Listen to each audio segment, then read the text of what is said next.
And this time, their frustration is directed not only at Trump, but also at Health and Human Services Secretary Robert F. Kennedy Jr. Kennedy entered Washington with his high-profile Make America Healthy Again campaign. He spoke passionately about the need to provide Americans with healthier food, real, fresh food, not the heavily processed items lining supermarket shelves. Farmers, of course, welcomed that vision.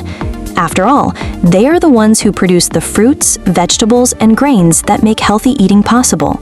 But instead of support, what they received was yet another setback. Back in March, the Trump administration quietly eliminated a COVID-era program that had been spending $1 billion annually to buy food directly from small local farmers.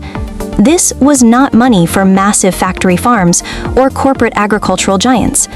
This was federal support for family farms, with the food going straight into food banks and schools. For struggling families, it meant access to fresh, organic, healthy produce. For farmers, it was a lifeline, guaranteed purchases that kept their businesses alive. When that program was cut, payments to farmers stopped immediately. Many say they were blindsided. Some had already invested in new land or equipment, believing the program would continue. Others were forced to lay off workers they had just hired. And now, several months later, the effects are hitting hard. Farmers who once felt hopeful under Kennedy's promises are now calling him a hypocrite for failing to defend them. One farmer put it bluntly, quote, "If we want to make America healthy again, why not start with the people who are already producing healthy food? Why punish the very people breaking their backs to feed us? All we're asking is to be heard, to be allowed to do our jobs." Good evening. Tonight, our lead story focuses on the growing anger within America's farming communities. Anger directed squarely at former President Donald Trump and his administration's latest policies, which many farmers now describe as a deep betrayal. It is no exaggeration to say that no group in the United States has borne the brunt of Trump's decisions more directly than America's farmers. While the nation has watched federal crackdowns on immigration, political unrest in Washington, and even reports of mass detentions, it is the agricultural backbone of this country, the farmers, who are suffering in silence, and in many cases, losing their livelihoods. Let's start with immigration. Trump's crackdown has created a labor shortage that farmers say is devastating their ability to produce crops.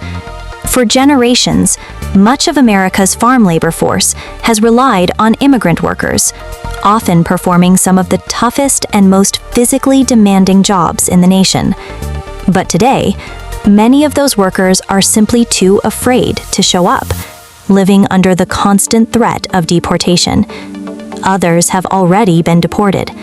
And local communities, farmers argue, just don't have people willing to step in and do this grueling work. The result? Crops rotting in the fields, harvests left incomplete, and millions of dollars in losses for family-run farms. But that is only the beginning. The second major blow to the farming community has been Trump's trade policies. His ongoing trade war, complete with tariffs on American goods, has closed off foreign markets that farmers once depended on. Produce that used to sell overseas is now sitting unsold, cutting into farm revenues and threatening the survival of small operations that cannot absorb such losses. Farmers are also facing another crisis: access to healthcare. Cuts to Medicaid funding threaten to shutter rural hospitals and clinics across the country. For farming families, many of whom live in remote areas with limited medical options, this is not just inconvenient, it is life-threatening. With fewer hospitals and doctors available, entire communities are left vulnerable. It is a painful reality for a group that overwhelmingly supported Donald Trump in the 2024 election. But now, they say, the promises made to them have been broken again and again. Another farmer went further, accusing Kennedy of cowardice, saying he talks a big game about healthy food, but remains silent while real farmers are pushed to the edge of bankruptcy. In their view, Kennedy, like so many others in Trump's inner circle, serves only Donald Trump, not the American people. The consequences of this anger extend far beyond rural communities. When farmers fail, the entire nation suffers. A weakened food chain means shortages at grocery stores, higher prices for consumers, and less access to the fresh, healthy food that every family deserves. America's farmers are now sending a clear message. They are fed up with being ignored and furious at what they see as yet another betrayal from a leader they once trusted. As one farmer warned, "When we go down, the whole country goes down with us." This is not just about farming. It is about food security, economic stability, and the health of an entire nation. The question now: will Washington listen before it is too late? This has been tonight's special report. Stay with us for continuing coverage.